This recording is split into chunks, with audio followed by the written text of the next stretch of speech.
बाप और बेटे और रूह कुदस के नाम से आमीन। आज हम मुकद्दस यूहन्ना की अंजील उसका 15वां बाब और उसकी आयात 26 और 27 पर ध्यान ज्ञान करेंगे और आज हम गवाही देना इसके बारे में सुनेंगे। मगर जब वो वकील आए जिसे मैं तुम्हारे लिए बाप की तरफ से भेजूंगा, यानी रूहुल हक जो बाप से मुनबशिक है, तो वो मेरी गवाही देगा और तुम भी गवाही दोगे क्योंकि तुम शुरू से मेरे साथ हो। खुदावंद यीशु मसीह अपने शागिर्दों को मतला करते हैं कि रूह हक आएगा और रूह के साथ साथ शागिर्द भी उसकी गवाही देंगे। जब खुदावंद यीशु मसीह ने पहली बार ये अल्फाज अपने शागिर्दों से कहे तो वो नहीं समझ पाए होंगे कि इसका क्या मतलब है। चूंकि ये अल्फाज फितरत के इतबार से पेशन गोई के अल्फाज हैं, इसलिए ये बोले गए अल्फाज हैं जो पूरे होने वाले थे और फिर एक बार पूरा होने के बाद अल्फाज समझे जाएंगे। तो फिर खुदावंद यीशु मसीह क्या कहना और समझाना चाहते हैं। जब हम रसूलों के ईमाल पर नजर डालते और इब्तिदाई कलीसिया के बारे में पढ़ते हैं तो यह वाज़ेह होता है कि खुदावंद यीशु मसीह के आसमान पर जाने के बाद कुछ नाकाबिले यकीन हद तक तब्दील हुआ। उस वक्त तक खुदावंद यीशु मसीह के शागिर्दों और दूसरे पैरोकारों का ईमान था, लेकिन वो खौफजदा भी थे। उन्होंने उन दूसरे लोगों के साथ बातचीत की जो ईमान लाए थे, लेकिन उन्होंने ऐसा छुपकर और खौफ के साथ किया।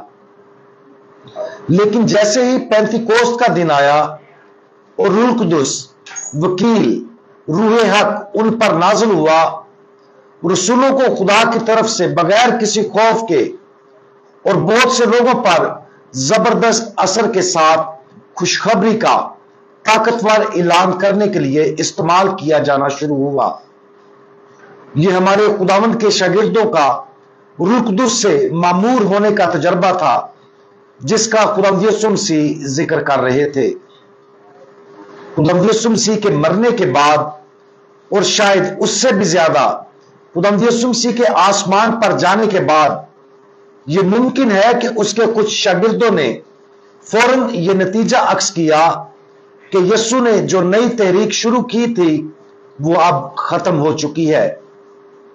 वो इस ख्याल के बारे में कभी सोच भी नहीं सकते थे कि यीशु ने जो शुरू किया वो सिर्फ आगाज था।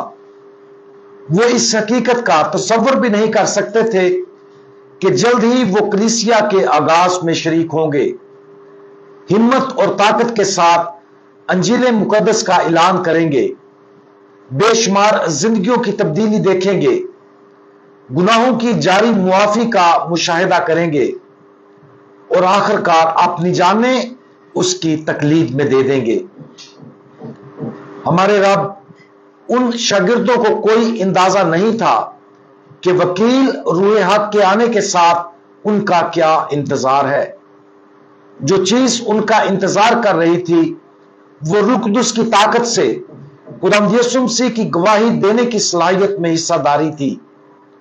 उन्होंने जल्द ही महसूस किया कि यीशु असल में पहले से ज्यादा जिंदा था और वो अब रूह कुदस की ताकत से और अपने तमाम नए शागिर्दों के आलाकारों के जरिए रूहों को तब्दील करने के लिए निकल रहा था। आज हमारी जिंदगी में भी ऐसा ही है। बहुत से मसीहियों के लिए यह बहुत आम बात है कि वो सिर्फ जाती तौर पर खुदावंद यीशु मसीह पर ईमान लाते हैं, लेकिन फिर रूह कुदस की बदलने वाली ताकत से पूरे दिल के साथ उसकी गवाही देने में नाकाम रहते हैं। मसीह के पैरोकारों के लिए रूह कुदस के आने से पहले शागिर्दों की तरह काम करना बहुत आम है। अक्सर मसीही अंजील मुकद्दस को अपने पास रखते हैं, लेकिन रूह कुदूस की ताकत से गवाही देने से डरते हैं। आज खुदावंद यीशु मसीह के इन पेशन गोई के अल्फाज पर गौर करें।